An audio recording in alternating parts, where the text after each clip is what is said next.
പോളണ്ടിൽ എന്ത് സംഭവിച്ചു? പോളണ്ടിനെ പറ്റി നീ ഒരു അക്ഷരം മിണ്ടരുത്.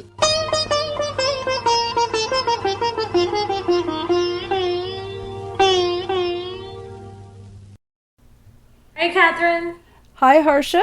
So we're back today with the last of our exploration into supernatural films in Malayalam cinema. You know, we started off just talking about these two movies starring Jomol, Ennu Swantham Janakikutty and Mayilpeelikkavu, and then we added on a more recent film because, you know, in the meantime, Katherine has been doing some research about yakshis. Can you tell us what you've learned?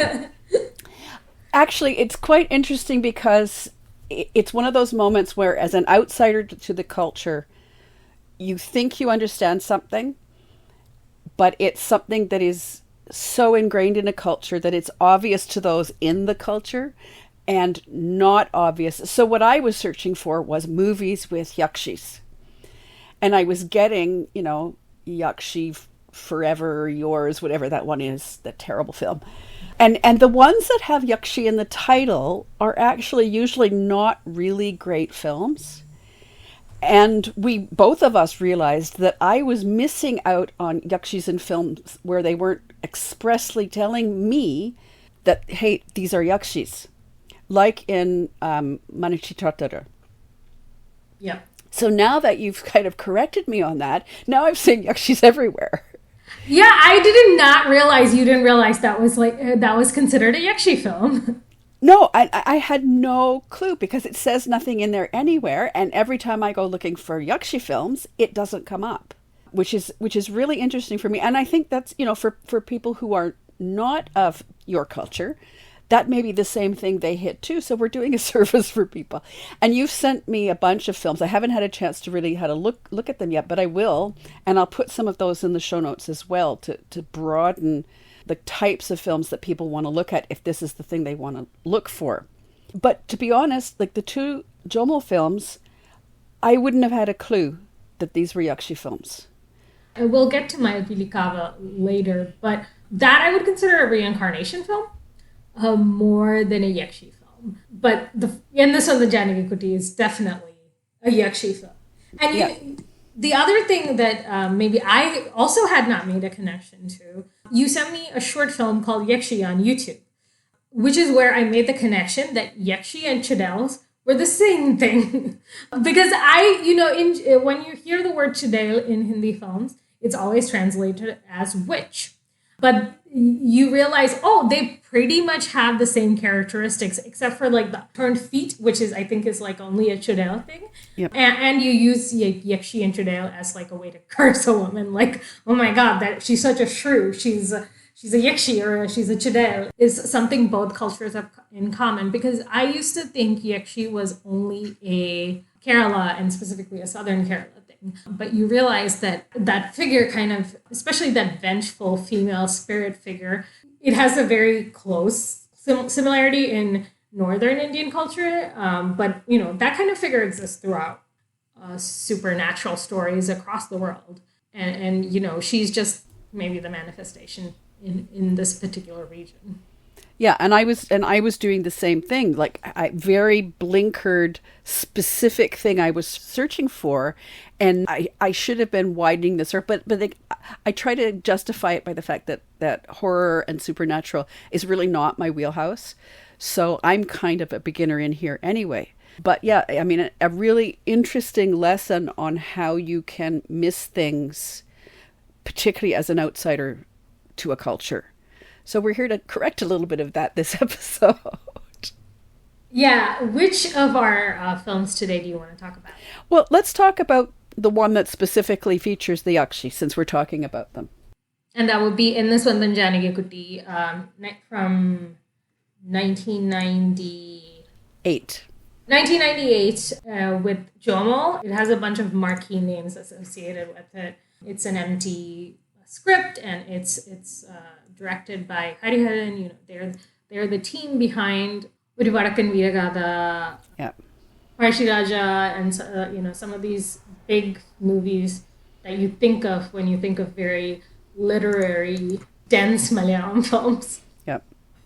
Yeah, and just as an aside, this is yet another example of, you know, Scube having the rights to a lot of really excellent films, and I'm going to beg, please put subtitles, because it's going to take me a while with my language learning classes to get this far.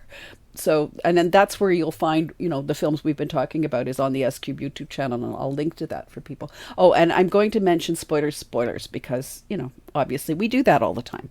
That's correct. You want to give a description of this film that we're going to talk about?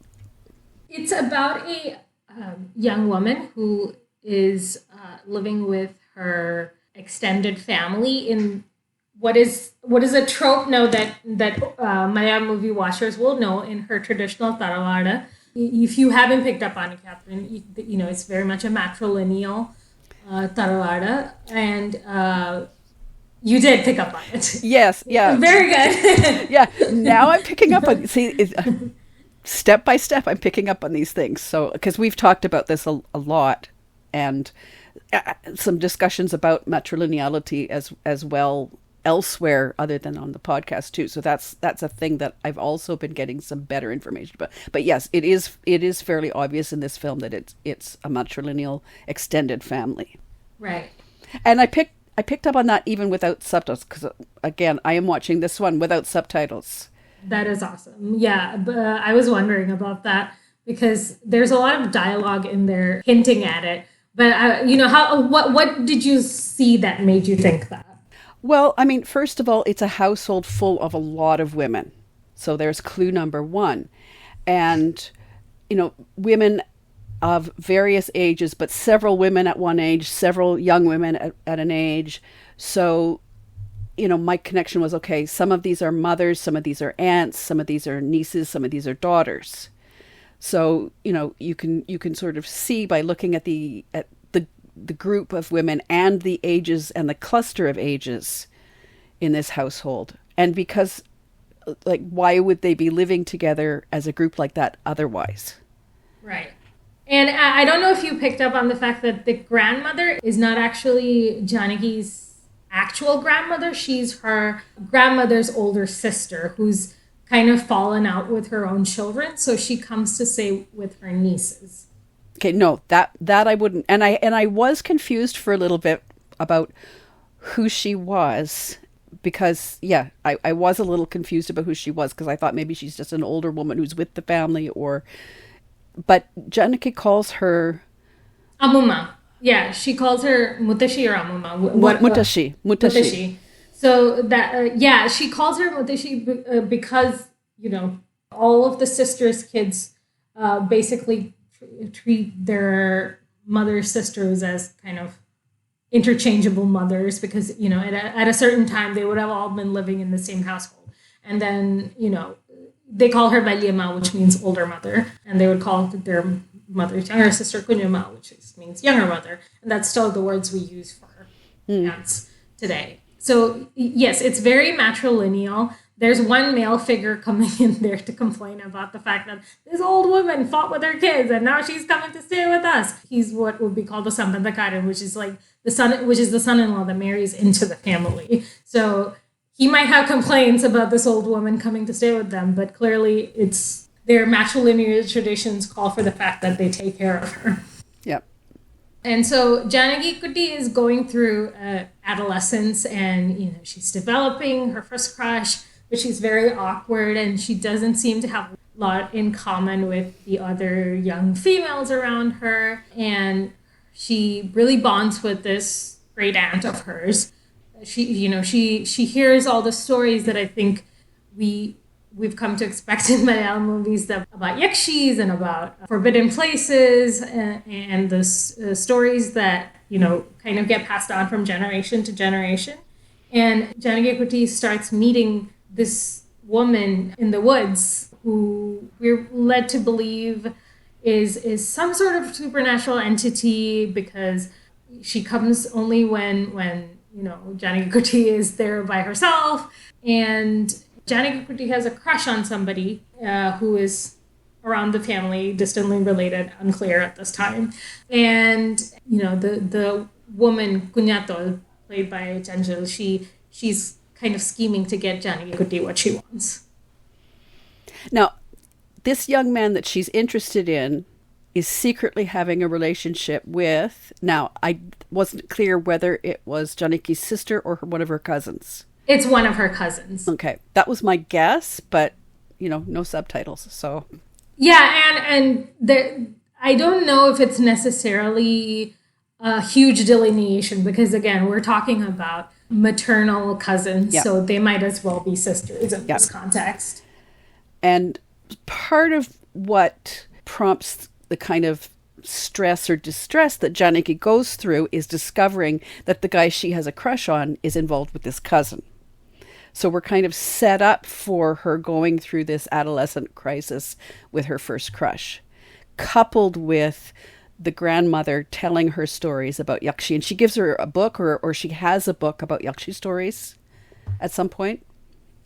Yeah, you would assume as a kind of young woman in this part of the world, growing up in this very traditional family, just like Ganga's character in Manichitrathazhu, it's adolescence and kind of the stress of it that is triggering this relationship or mental breakdown, whatever you want to call it. Yeah, and it's I actually saw one description of this film when I was trying to search out plot and some more information about it, that said that it's like the first Malayalam film dealing with schizophrenia, and I'm thinking, I'm not sure that's what's going on in this film. Once I learned about what poltergeists were, it seemed like this was her manifestation of a poltergeist, because poltergeists always show up in homes with adolescents and especially young women, and they tend to cause a lot of chaos. I mean, it's resolved once the kid is sort of past a certain age, because they're mentally a little bit more stable. And so you can think of Kunyathol as a poltergeist instead of a vampire in this context, even though she has some vampiric features. Yeah, particularly at one point in the film. Yeah. She has canines, like really long canines that come out when she's ready to attack, and that which is one of like the more scary moments of this film. This is not a scary film. This is very much psychological. Yeah, and that's kind of the thing that is connecting, particularly the three films, at least two of the films that we're looking at today, is this: how does like a person's psychological outlook, how does stress affect them, and how that gets manifested as some kind of supernatural vision. Because there are points in this film where other members of the family sort of catch Janaki apparently talking to herself or laughing to herself, when what she's imagining is that she's talking to the Yakshi. And to be honest, I'm still not sure if this is 100% supposed to be just in her head, or if only she can see the Yakshi. While I don't actually believe in ghosts, I do like the idea of a poltergeist as something that is an external manifestation of somebody's distress, or calling something out of the environment because of their own distress. So in movies, I'm very, very open to that interpretation, that something can both be in somebody's head and also actually supernatural. Well, and particularly what I like about this film too, again, going back to the films that come up kind of obviously when I searched for Yakshis, those Yakshis are more, vengeful women who prey on men. There's often a very sexual undertone, sometimes very overt. And this is not the case here. I mean, she is a vengeful woman because of an event that apparently happened in her life, and she is now manifested as a Yakshi. But what she does is show up when Janaki needs her. So, like, this is your idea, like the poltergeist. Like, there is a need for Janaki to have this support of whatever this is. Yeah, I think that's probably why, as a Yakshi film, this really stands out to me. Yes, there's a little bit of a romance element, but it's never given a lot of weight. It's only given a lot of weight because of how Janaki feels towards this guy and about, sort of her cousin's relationship with him. He does not have a lot of personality. He's extremely the object of her desires.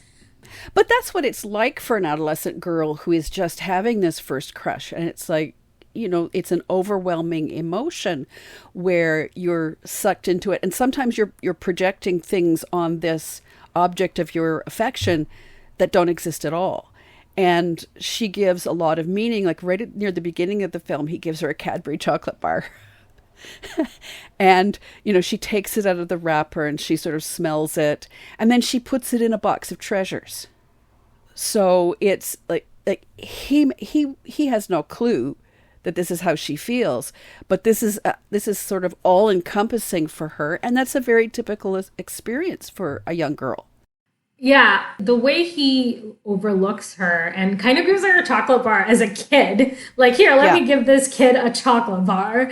And it becomes this whole blown up thing in her mind. You really emphasize Janakikutty's isolation because she doesn't have anybody to kind of tell her, hey, he's not actually into you. Yep. And to point out like the very obvious things that are going on around her, because she's very and as I said, she's very isolated. Yep. And her central relationship is with her elderly great aunt as well as her vampire friend and her vampire friend's friend, who is Neely. And so there's such a strong female central relationship in this that even in other movies with matrilineal households, with yakshis, with young women who have some sort of connection to a supernatural spirit, we don't necessarily see it emphasized in the same way. And I think this movie really stands out because of that core female relationship. Yeah, and that's one of the things I really loved about it and why I was so frustrated about the lack of subtitles, because it's a film, because of all those things you've just mentioned, it's a film that I would love to say to people, look at this, look how female-centered this is, and what a great film it is. And Jomol actually won a special mention at the National Awards for this film. And it's so frustrating for me that we have this great film that does this, and particularly at a time, what did we say, 98 or? 98, yeah. 98. So probably shot in 97. Yeah, I mean, from a time where we don't expect that kind of thing in films, necessarily. And, film is an industry that tends to be very male-centered anyway, so, but yeah, I'm so frustrated that this film is sitting there and has such good things that we can say about it, and, it ends up being overlooked, except for people who can access it in their language, or who, are crazy like me and are willing to take the time and are lucky enough to have someone like you to help with some explanations around it. In a lot of ways, I think of both this and Nandanam as very similar movies. Yes. Because of their connections to a supernatural entity, the relative loneliness, they're surrounded by all these quote unquote chattering women and who they can only turn to for solace at this time is, this supernatural entity that might or might not be in their own mind. Yeah. Yeah, no, that's actually a very good connection. As soon as you said it, I was like, oh, yes.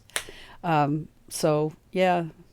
The other thing I wanted to point out is Neely, the character who's sort of a friend to Kunyato, is a very popular and identifiable Yakshi character in Malayalam folklore. So anybody who kind of encountered her in this movie would already be very deeply familiar with her as a Yakshi figure.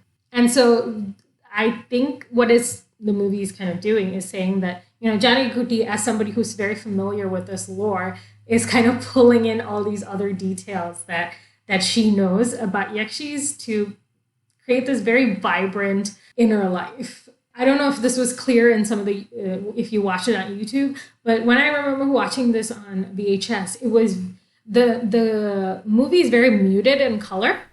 Yes.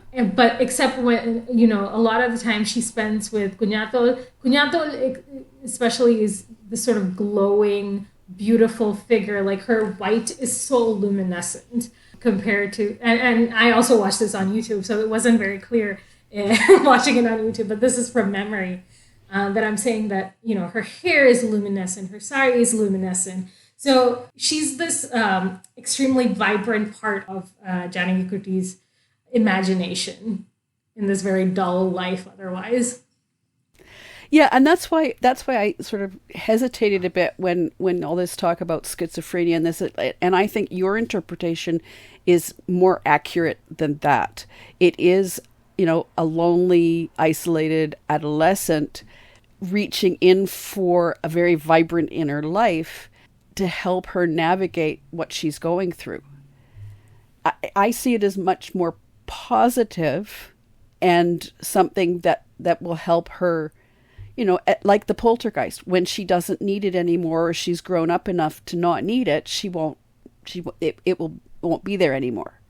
It's clear from my kind of growing up, where we immigrated when I was 12. So I was really lonely as a teenager, that getting internet hyperfixations was a way of coping with it. This is a Janakikutty's hyperfixation, yeah. is yakshis and sort of the mythology around them. And so it seems very natural and beautiful and organic to me. As I said, not at all scary, unlike a lot of other movies. I don't find it threatening. And I wonder if the reason I don't find it threatening at all is because MT is not framing this as, oh, women, what do they get up to in their minds? The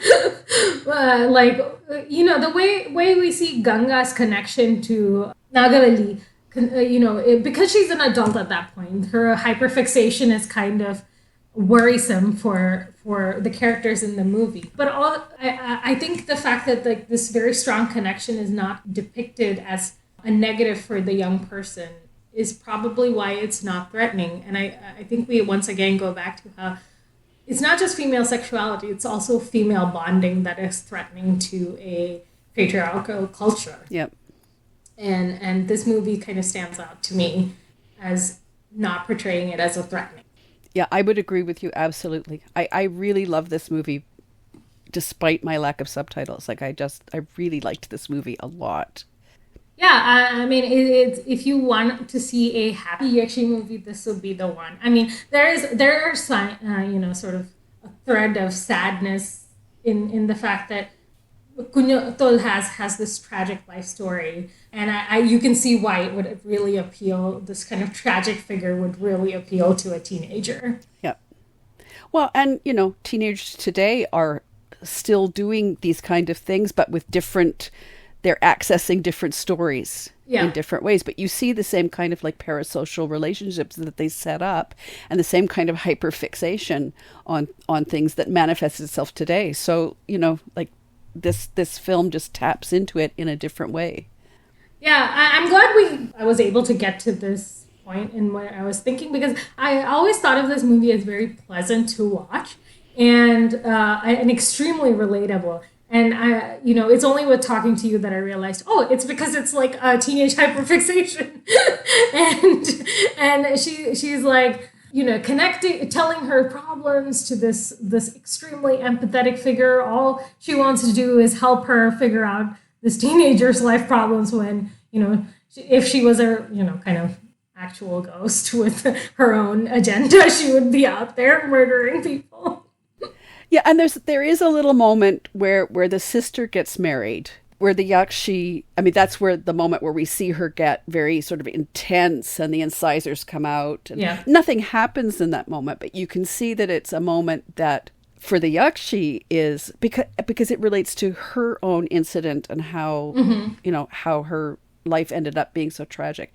The other interesting thing that they found was right near the end, it's also the grandmother figure who is part of Janak's imagination as well, right near the end of the film. So it's kind of interesting for me that at the end, she's kind of bookended, because we don't realize it until a little bit later, but the grandmother has died while they're at the wedding. And that's at least what I'm getting out of subtitles, because the wedding goes on, and I don't know why they don't want Janaki there. The grandmother has had a fall or something, and she's in bed. And Janaki is not coming to the wedding, and I didn't know if it was because they wanted her to stay back with the grandmother, or because she had caused some issues around the arrangements for the wedding, or because she's been behaving as they see a little strangely. They don't want her there to upset anything. And she goes in and she's sort of trying to shake the grandmother, and she's not responsive. And at that point I was going, oh, she's died. But then suddenly her eyes flash open and she literally runs to the wedding, which she couldn't have done. Right. And Janaki runs after her, and they turn up, and the Yakshi is there, and the three of them watch the wedding together. That makes sense. And I had assumed that, sort of the reason the family didn't want her there was because she was being a little erratic from their point of view. The other thing is Kunchacko being a vessel for Janakikutty to find a lot of empathy for her cousin, and see that her cousin is being really put through something that's deeply unfair. And even though it kind of clears the way for her with her crush, it is really tragic in its own way. Well, and at one point, Janaki tries to help. She delivers a message, and it's like she has reached the point where she's accepted that the object of her crush isn't interested in her, and she takes a step back and tries to help her cousin. But it doesn't work. Yeah. And it's a huge part of her growing up.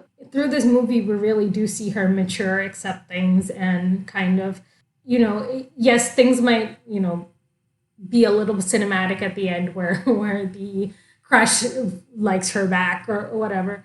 But that I always took that to be a little bit of, cinema needing some sort of bow tie at the end, like a bow at the end. But I had always assumed that she would have just moved on from her crush. I assume her crush would be heartbroken, and that she's learned to accept that as an adult, you don't always get the things you want.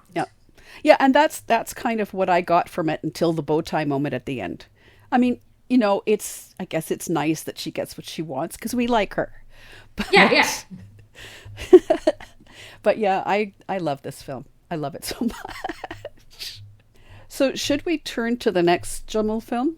Yes, and that is Mayilpeelikkavu, which is a much, much more mainstream film than Ennu Swantham Janakikutty. I'm thinking she did these two movies back to back. I have a feeling she did them back to back. Oh, actually, Mayilpeelikkavu came out first. Okay. But they both came out in 98, so they would have been filmed very close to each other. And I had always assumed that they cast her in Mayilpeelikkavu because she started off in this kind of supernatural realm, and they kind of liked her for that kind of role. Except she plays a very different character. She plays the typical kind of mainstream heroine with like a gaggle of young kids around her constantly.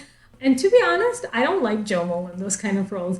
Jomol is amazing in movies where she has to be a little awkward and outcast. Like in Niram, she genuinely seems to be like have no idea how to get in with the group. I find her very enjoyable in those kind of roles. In this, it's like they wrote a role for Shalini and yes, yeah, that is what it felt like. And paired against Kunchacko Boban, that would make sense. Maybe Shalini wasn't available. Yeah, I mean, there's almost like in Anyati Prava, there's almost the same kind of setup with like a bunch of gaggle of kids constantly following her around and her, singing songs and having a great time. Okay, let's summarize the movie. It's about Kunchacko Boban and Shalini, they might be cousins. I don't know. I never want to say they're cousins, but like there's a good chance they might be cousins who end up at the same house. I guess they're staying there for vacation. And they're both having dreams about a person coming to kill them or memories of a past life. And they slowly discover that they were lovers in a past life. And she was murdered. He was framed for the murder by a person who wanted her. And he's now out to get them in this life. And it's a reincarnation story. Yeah, and the other people involved in this story are still alive and in the household. And there are some deceptions around who it is, because it really is a bit of a twist at the end when we discover who actually was involved in this. Yep, and Tiligan kind of plays the same kind of character he plays in Manichitrathazhu. Well, and I did think like this film was like a cousin to that film in some ways. This traditional household with lots of people in the household, and things are happening, and there's sort of a mystery and a supernatural thing going on. So there are some parallels with those, like they're from the same family, these two films. Yep. A lot of these movies you'll find are from the same family. If they're made for a mainstream audience, then you'll get the big household with a bunch of comedy uncles and a bunch of gaggle of tiny cousins. And young Manjima Mohan plays one of the tiny gaggle of cousins. She was in another movie with Kunchacko Boban around the same time. She was like always playing like a little cousin to him or like a little niece to him in these movies. So I hope she never stars opposite him. We've seen some of that in Bollywood. Yeah. Was it with Akshay Kumar? People who had been little children in some of his earlier films are now his heroines. It's like, oh dear, let's not go there, folks. I mean, with the guy we don't talk about, and what's the young girl? Namita Pramod. We've seen that already. Yeah. He who shall not be named. Hashtag problematic. Yeah. I mean, I liked this film. It was fun to watch. I liked the sort of connections I could make to other films. I was surprised by Tiligan. Because I was expecting, because it's a similar character to Manichitrathazhu, I was expecting his character to be like that. I've already said we're going to have spoilers, because it's Tiligan's character who is the one who murdered her and framed Kunchacko Boban's previous incarnation. As a young man. Yep. Yeah, in a lot of these movies, actually a lot of the movies I sent you, you kind of begin to see that a lot of the same actors end up getting cast in similar roles in these Yakshi movies. And we're supposed to pull from our historical cinema knowledge to be like, this is the kind of person this actor is going to play. And you make that assumption with it. Like, I had completely forgotten about the twist, okay? So I was like, oh, they really just did get Tiligan from Central Casting for this role. And then, no, plot twist at the end. He's a murderer. Which actually I thought was great, because I'm like you. I came into it not having seen it before. I came into it thinking, okay, same character, and I was convinced that because the character that they both have dreams about, I had just assumed, okay, they're going to find out that it was him eventually. Nobody knows, but he's still in the household. Mm-hmm. But it turned out it wasn't him. So I went, oh, okay, thank you for that. You went a little farther with this and did a little extra, and I appreciated that. I always think it's funny when it's been like 50 years since somebody has the same hairstyle though. Yeah, because I was thinking, wait, you're dreaming about this guy and he looks almost the same, just with more gray hair. Yeah. Like, you're not making the connection, the cinematic connection that he has this. He would have kept the same hairstyle for 50 years. But yeah, well, I mean, with Tiligan, it is. Well, I guess anyway. He's just balder. Yeah, balder and older. But that hairstyle is so distinctive. Yes, it's like somewhere along the way, somebody has to connect with this. And actually, Ustad Hotel somehow also managed to find the same kind of actor to play Tiligan. He has a very specific. He has a kind of very thick body with very curly hair. That I'm always interested when they find these younger actors to play him. Yep. If you've ever seen Atonement, they gave Bryony as an adult the exact same ugly little bob haircut that they gave her as a Saoirse Ronan as a young child. I was like, there's no way this woman kept the same haircut for 15 years, let alone 50 years. Well, and one of the examples I can think of is from K-dramas, is Boys Over Flowers, where the lead, Lee Min-ho, has this atrocious hairstyle. They call it a croissant but it's like these big curls. Uh-huh. And then they have flashbacks to when the four young men are little boys, and this poor little child has the same hair, and it's like, oh dear. I don't know why movies that are like otherwise pretty complex think that people will not recognize the character if we don't give them the same haircut. Again, going back to Atonement, it's Saoirse Ronan, Romola Garai, and Vanessa Redgrave, a very old woman with the same silly-ass haircut that she had as a child. I guess it makes it easier to keep characters straight or something. I guess that might be, I'm being generous, that might be the thinking. It might just have been easier to... On the other hand, to argue a little bit the other side, for us as a viewer... The minute we see this man in the dreams and out of the dreams, we make the connection, oh, it must be him. Yeah. So we're set up to assume that, and then the twist ends up being a little more impactful when we discover it's not him. Yeah, it's a good feint. I really do enjoy the twist at the end. I also enjoy the songs in this movie. They're very good. And the sort of background track. It really does build up a kind of sense of spookiness to the movie. Well, and the backstory flashbacks are like in black and white and sepia. Like they really make a distinction to make them look visually distinct from the rest of the film.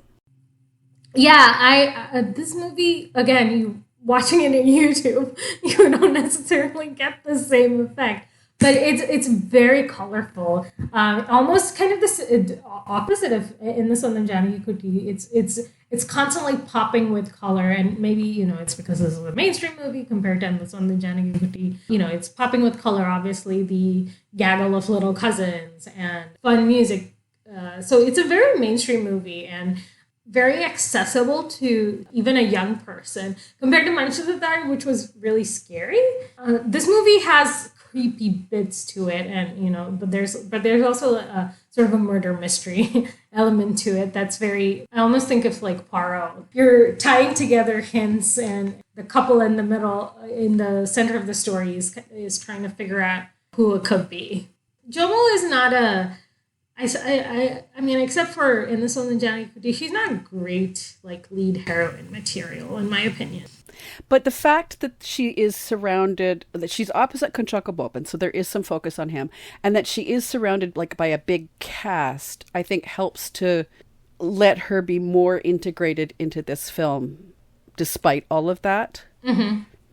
And I do think she's better sort of in the past, the flashbacks.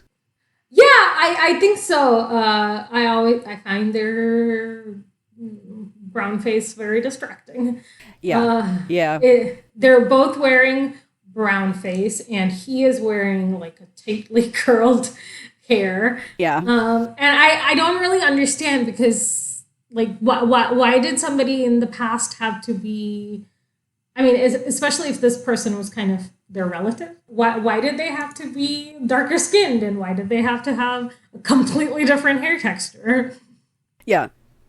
I guess the only thing I can say is to differentiate them from their present incarnations, which maybe is not a great excuse, but yeah, somebody maybe went, oh, we have to make it clear that they're different.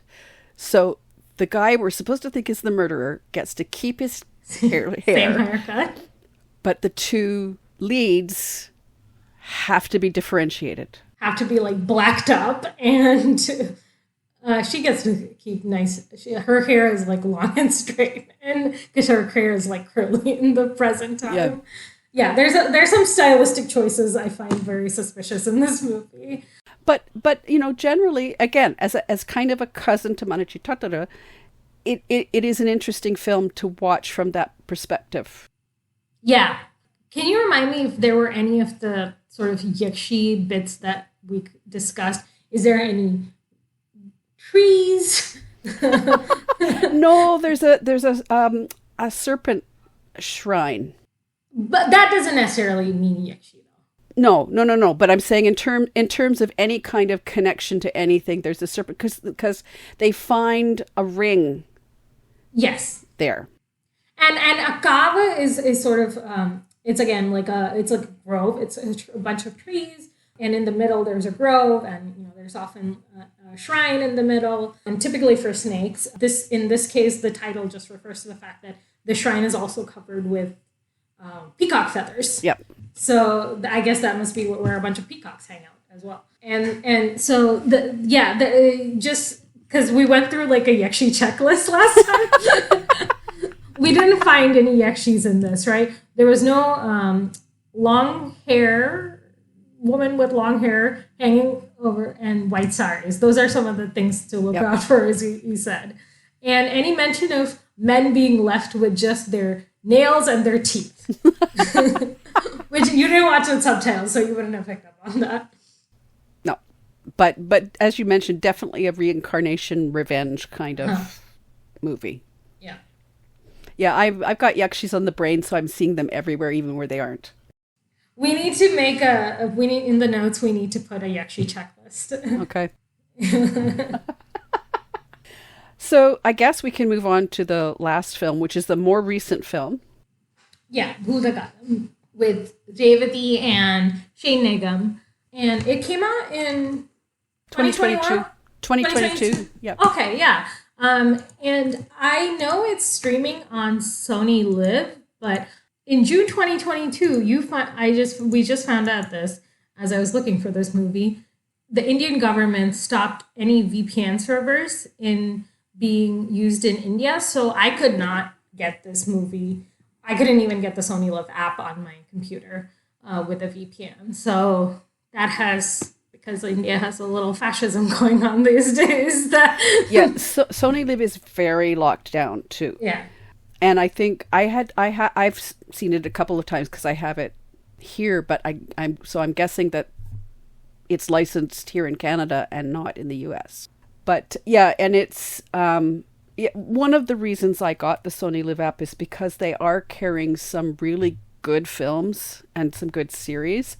So hopefully for people in the US that will be an option at some point, because I don't know why they wouldn't be in the US when they're in Canada. But there we are.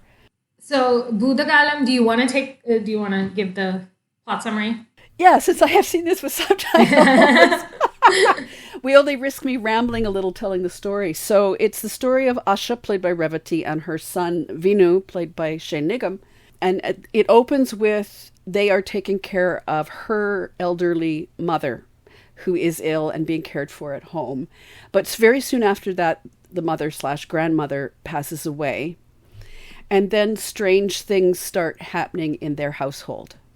She's a school teacher, and he is trained as a pharmacist, but he had to pass up on a job because it was away from home and she needed him there to help her take care of the mother/grandmother.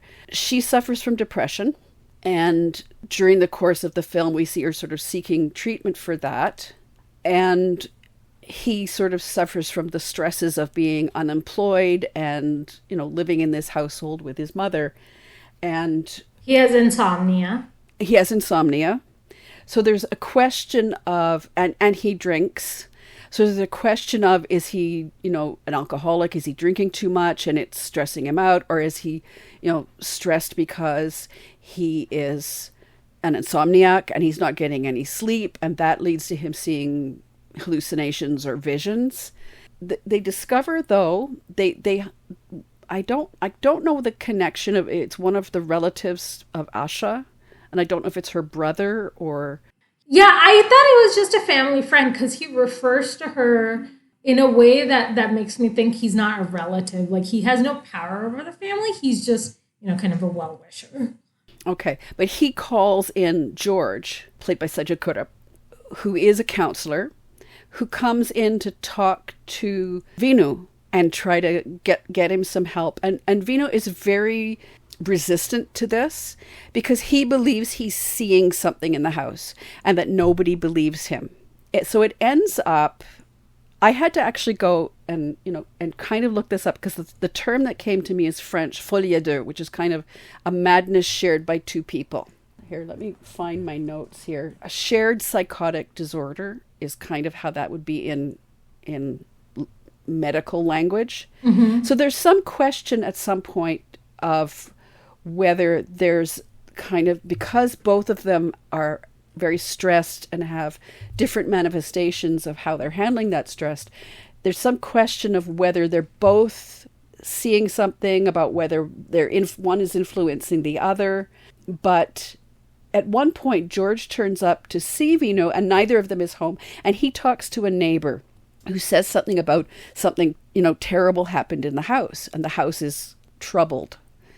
And I have a little problem with this character, because as a counselor, when he starts investigating what happens, it scares him a bit and it puts him off, and he doesn't want to counsel, he doesn't want to deal with this house. And his wife says to him, why don't you look for the truth behind this?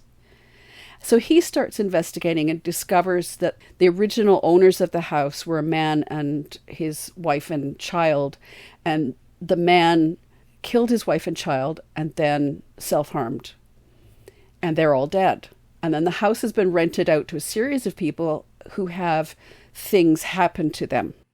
More suicide attempts. Yeah. So there is obviously something going on in relation to this house, but it isn't really clear. One of the things I liked about this film is Vino has a girlfriend, and in the scenes where he's with her, everything is bright. Everything is really well lit. He goes to her sister's birthday party, and the house is like full of people, and it's so bright, and it's like sunshine. But the house he lives in with his mother, it's so dark. There's just the two of them, and it's very dark and oppressive. So we've got something going on here with the cinematography that is kind of showing that these two people and their relationship is very claustrophobic. Yeah. So, and that's where we get the idea, like, is there something going on, or are they influencing each other? And actually, the house itself is one of the things that I really wanted to talk about, because it's giving the timeline the movie gives is that a man killed his wife and child like 6 to 7 years ago, and he actually built the house for when they got married. Except this house looks very old. It looks like it was built in the 70s or 80s, because it's even the style of it is very dated, and it just looks like it's not been kept up at all. Because if you were, you might have seen some of these, in life or in movies, you might have seen what movies in the 80s look like, and this is what those houses look like, except houses that were built, at most in the 2000s, which is when this man who killed his family would have built the house. They didn't look like this house. So it's very out of fashion, and it's a little, I couldn't tell if it was intentional, because they couldn't find a new house that was poorly kept up like this house. Or it is meant to evoke something older. But yeah, there's paint peeling off the walls. Yep. There's a grime everywhere. Like everything has a little bit, there's like scud marks and scuff marks. I'm sorry. There's buildup on the walls. It's like nobody has taken care of it. And the house is like a manifestation of somebody's depression. Yep. Yeah. I mean, the house in itself is a character in the film. And as you said, it's very poorly lit. There's a strong enmeshment between the mother and son, and they can't stand each other, but neither of them can really stand to be apart from each other as well. He's trying to pull away, but his mom keeps kind of reeling back in because she's widowed. She's a little bit isolated because she had lost her mother, and it seems like she was really close to her mother. By the way, grandmother is played by the same actress who same actress. I watched the two films back to back, and I went, hang on, and went and looked her up and went, yes, it's the same actress in both films. She's been playing a grandmother for like all her life, basically. You first wonder, hey, is it the grandmother who's kind of haunting the house because she died? Yes. Because everything starts up just after she dies. Yeah. But it seems like a part of it is that the mom is very enmeshed with the grandmother and has a hard time letting her go, even though she was very ill. and needed a lot of help with her activities of daily living. But his mom is up every night crying, and obviously he is not able to sleep because of this. And I guess she must not be sleeping either if she's crying all night. And so a lot of the stuff that happens, and unlike his mother, who is actually taking antidepressants, he's self-medicating with alcohol, cigarettes. And so he's not able to, if he's the first person who is manifesting these ideas or these hallucinations, then it kind of makes sense. It's him first rather than the mom, who's significantly sadder. Yeah, Revathy won an award for this, well-deserved. Oh, yeah, this is so well acted. Oh, the scenes there together, they're just playing off each other, but also just giving each other back and forth. Yeah, it's amazing because this could be a play, just the two of them in that house. Yep. Well, and I want to call out Shane Nigam too, because I don't think enough attention is being given to him in this role. And it is very much a two-hander between the two of them. I could connect with the two of them equally. Both of them, in distress and in pain in very different ways. And I had a hard time watching this film because they were so good. It was genuinely painful to watch. Unlike both these other films that we talked about, their relationship felt so lived in with its resentments and disappointments and just, his desire to be away from her, but her desire to keep him close so that she could make sure he didn't, both because she's afraid he's gonna, become like his father or whatever that means, and also because she's so afraid of being alone. Which is very understandable. That I think that was the thing that I could really connect with and which hurt a lot to watch, is that you can understand both of these people and you can understand both of the pain they're going through, and you can understand how you get into these cycles where you can't break out of it. And he wants out. He wants to find a good job, but he can't do it if he stays. And she's adamant that he needs to stay. And he says, well, okay, I'll get this hotel job, but we didn't spend the money to educate you for that. And it's just this sort of endless spiral of them, dancing around the things that hurt them. Yeah, as you said, it is hurtful to watch because it makes me think of so many people at this stage of, sort of Revathy's life, where we're talking about, in my people I know personally, it's, where your parents are aging or they're passing away and your kids are no longer children. So they don't really need you as much. You don't need to live for them as much. They're emerging into adulthood, but, they're not quite like flown the nest yet. So, and you want to pull them back, but you also, want them to be starting their life, but you don't want to let them go to start their life. And they're, once they start their life, once they, meet somebody, their weddings and there's grandkids and, there's all sorts of things after that. But it's this kind of period in the life of he's just done with college and, she's lost her mom. And it's that period is so rife with pain for, I think, parent and child. Yeah, there's a lot. I mean, I think maybe because this is a more contemporary film, there's a lot more to dig into for me and you, probably. Yeah, I mean, and there were a lot of things like, caring for aged parents, because I'm dealing with that right now, and the time and energy it takes, and it's exhausting for, someone. And she ends up having to take an extended leave from her teaching job because she's unable really to function appropriately as a teacher, which isolates her even more. Yep, exactly. And it's like my heart kind of broke then because it's the right decision for an institution to make. Mm-hmm. And yet... Because she's dealing with very young children and she's not paying attention. Yep.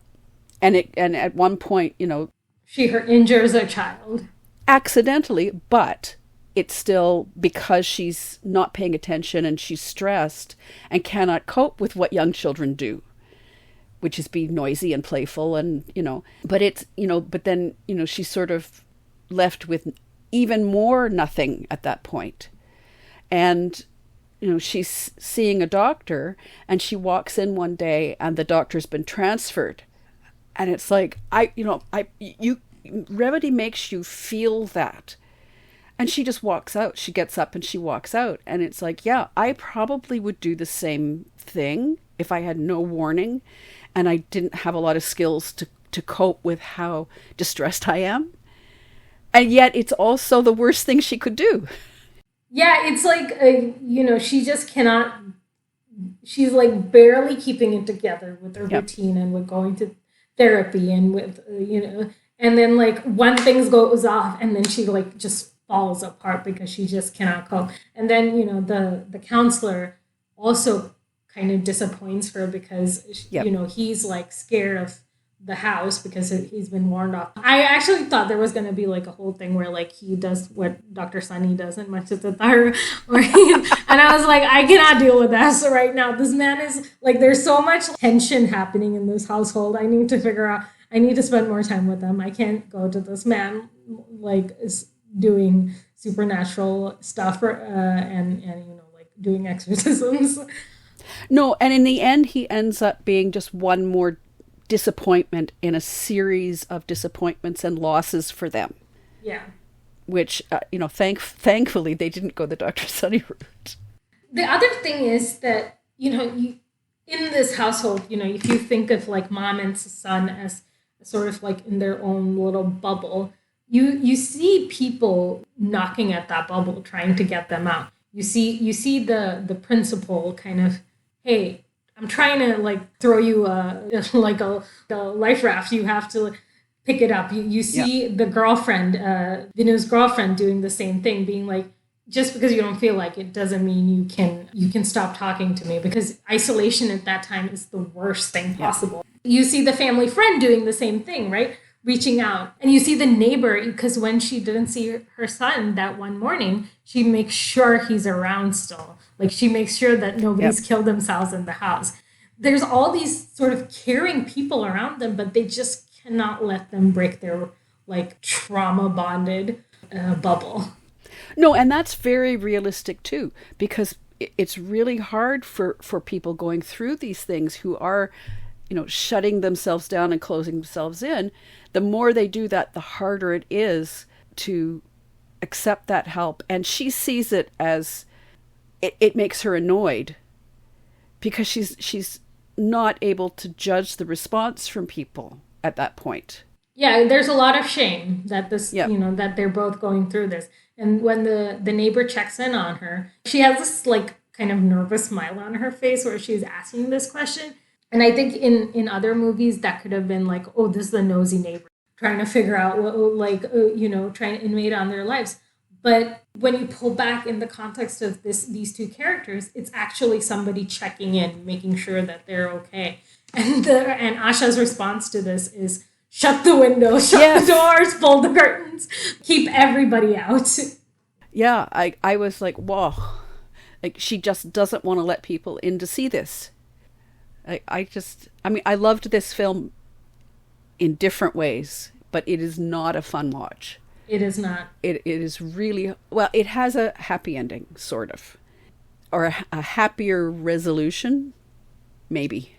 It doesn't feel happy for me because it ends with the thought that, what of the next people who live in this house? Yes, that's true, because the point is at the end, they go through this experience over the dinner table near the end of the film, where the two of them are experiencing the same visions, hallucinations, whatever they are seeing. They're both seeing it.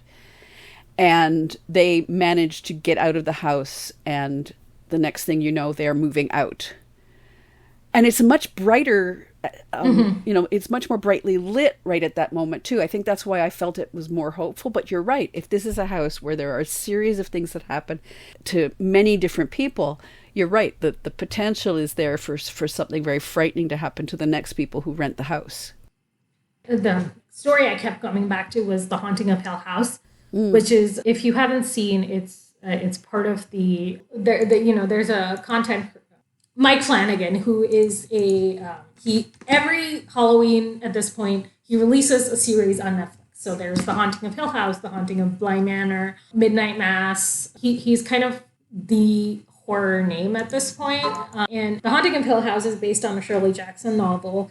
And there is a room in that house, which becomes like whatever the person kind of wants and needs at that time. It's kind of like the Harry Potter room of requirement, except twisted. And so the house is slowly digesting the people who live in it until, they kill themselves, they kill other people.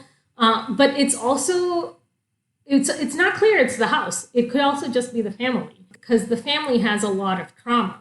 And each kid kind of manifests the trauma in different ways. So it could be about multi-generational trauma. It could be about a haunted house.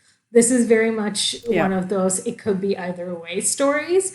And there's other, in the way that we see the outlines right at the climax point of the movie, where there's multiple kind of shadowy figures walking in. I also thought of Hereditary, which is one of those movies where it's definitely something supernatural rather than, it could be either way. So both of those were stuff that came to mind. It's very unlike most Indian supernatural movies. Yes. Yeah. It definitely felt very, very Western in the way it conceived of the supernatural. And as a supernatural, I guess I'm a fan now. I don't know. I used to be really scared to watch scary movies, but every Halloween I'm just knee deep in scary movies now. Well, I like of the one of the reasons I like this. I was a little, I had a little bit of trepidation when we started into this series, because I have said this is not necessarily my wheelhouse. But what I do like are films that are more psychological, that are more about, folk tales, folklore, or psychology all around that. And you may have some jump scares, but they're not necessarily very violent films, or not entirely. So that's like that kind of horror where, it's a lot of killing and slashing and blood and violence. That is not for me at all. Yeah, I don't think we make a lot of that in the Indian film industry. It's just, we don't have a Texas Chainsaw Massacre. I mean, there is violence in some of these films. There is definitely, and there are hints of violence in some of these films. But for the most part, it's this it's unsettling. It's, what is going on? What is the psychological background for this? Or what is the, what are the stories that come out that cause these things to happen? So these are the kinds of films that really do appeal to me. Not something I want to watch. Something like Bhoothakaalam is a very hard watch. Very good film. Very hard watch. So I wouldn't make a regular diet of that, but occasionally I think it's really interesting to go in and ponder, and maybe this is how we can sum up a little bit, ponder what these things represent, and particularly what they represent in Kerala. In general, when I think of horror movies, I don't know, we're just moving a little bit away from that supernatural theme. It's not just about the supernatural. It's specifically about the emotion of fear. When I think about that, I often come back to The Haunting of Hill House and The Turn of the Screw and some of these other, I guess, Western canon stories. And what about them makes it so scary for me is not the supernatural. I don't believe in the supernatural, but it's the supernatural manifestation of our disturbed minds. And that is what is so often so sad. Yep. And even if there is such a thing as ghosts, what I feel sad about is not that, what I feel scared about is not that they exist, or that, they're out to get me or whatever. What it exists to me is that there's something that has unsettled you for so long, for eternity, that you keep coming back, that you keep revisiting that trauma. That is what is scary to me. And in especially in Bhoothakaalam, that is what is frightening. In Ennu Swantham Janakikutty, as I said, it's a poltergeist, so there's a period of her life where this will be in the past. It is not something she's going to keep revisiting, is at least how I perceived it. And so that's what's creepy and scary for me. And maybe that's not Kerala-centric, but, we see it in a more traditional setup, the manifestation of sort of a disturbed mind versus, I'm not even going to call Janakikutty disturbed. She's just a kid. Yep. Going through like learning to be an adult. versus, in these kind of scenarios where she's isolated, she's not with an extended family. So she has these care duties that maybe a whole group of people would have done at a certain point. And instead she and her son are isolated. So you're kind of seeing the more, as individuals become more nuclear in their family setup, you're seeing more of the problems that you would see in a Western movie. I mean, one of the things that has struck me over the whole series is the contrast between traditional stories and modernity. Because even in a film like Manichitrathazhu, we see that as well. Because you have Suresh Gopi's character who doesn't believe in all of this stuff and, is very modern and scientific. So you see these things butt up against each other in a lot of films. But the idea of these, traditional, and of, the idea of faith versus science. Because even in Bhoothakaalam, there's some of that. Mm-hmm. It's whether you believe in like something is happening supernaturally or not, or contrasted with the need for a counselor, the need for medication. Vino needs to sleep. That's all he needs. So there's all these competing things, ideas. And it's funny because the family friend has no belief in the supernatural, but the therapist, the counselor, does. Yeah, and so it's interesting how it plays and how it comes out. I mean, I was going to say that, try to figure out which film really stands out for me here, but I think that's impossible because they've all been very different kind of movies. Yeah. Even when we're talking about Yakshi movies, they've been very different and they've approached the supernatural in very different ways. Yep. I mean, I think out of this group, the only disappointing one was the Santosh Shivan movie. Oh, yeah. Anantavadram. That was the only really disappointing one. I enjoyed all of these. I mean, it might be just because this is a genre I enjoy, but it was fun to see how each of these movies approached that which cannot be explained. I think I would like to see what a modern Yakshi movie looks like. And there was an attempt with Agam, but it wasn't very satisfactory. And I can make some comparisons to Agam and this movie in that there's two people in relative isolation kind of going through it. But again, the Bhoothakaalam had much more interiority in that relationship versus Agam.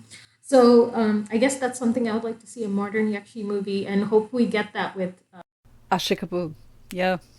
Well, and I'm excited for that. So let's hope he doesn't disappoint us. He's good on vibes, which is what a good horror movie needs. A lot of atmospheric tension. So where we're going next? We are hopefully going to talk about the sea and what Malayalam movie's relationship to the sea. Sounds good. All right. Talk to you later, Catherine. Bye for now. Thanks for listening to the Polandine Patti podcast. If you like what you're hearing, remember to come back for our next episode and share our podcast with your friends. If you'd like to connect with us, you can email us at polandinepatti@gmail.com or reach out to us on our Twitter feed @polandinepatti. See you next time.